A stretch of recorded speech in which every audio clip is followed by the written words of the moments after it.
நாம் பேச வேண்டிய சூழ்நிலை இருக்கின்றோம். ஆக இவ்வளவு பிரச்சனை நடைபெற்று விட்டது. ஸ்டாலின் ஏற்கனவே சொன்னார், தமிழகத்தை தலைகுனிய விடமாட்டேன் என்று சொன்னார்.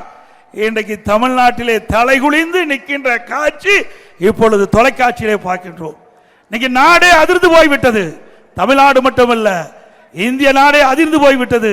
இதுவரை எத்தனையோ அரசியல் கட்சிகள் தமிழகத்திலும் சரி இந்தியாவிலும் சரி இன்றைக்கு பொதுக்கூட்டம் நடைபெற்றுகின்றன. எந்த ஒரு பொதுக்கூட்டத்திலும் இல்லாத அளவிற்கு 41 உயிர்கள் இந்த பொதுக்கூட்டத்திலே கலந்து கொண்டவர்கள் உயிரிழந்திருக்கிறார் என்று சொன்னால் இந்த அரசாங்கம் தான்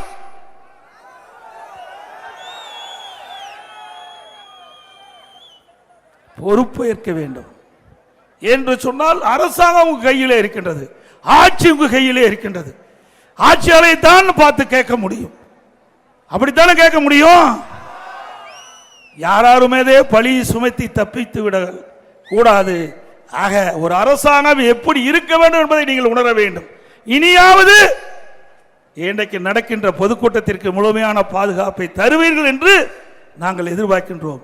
நான் 163 கூட்டம் 163 சட்டமன்ற தொகுதியில் எழுச்சி பயணத்தின் போது பொதுக்கூட்டத்தில் மக்களை சந்தித்தேன்.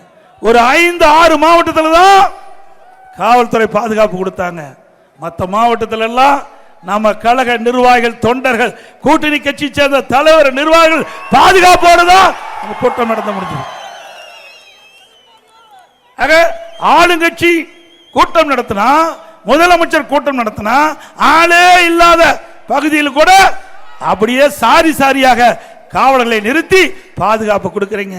நான் வேண்டான்னு சொல்லல. ஆள் இல்லாத இடத்துல பாதுகாப்பு கொடுக்கின்ற முதலமைச்சர் இன்றைக்கு ஆயிரக்கணக்கான பேர் கூடுகின்ற இடத்தில் ஏன் பாதுகாப்பு கொடுக்கவில்லை என்று மக்கள் கேட்கின்ற கேள்விக்கு முதலமைச்சர் பதில் சொல்லியே ஆக வேண்டும்.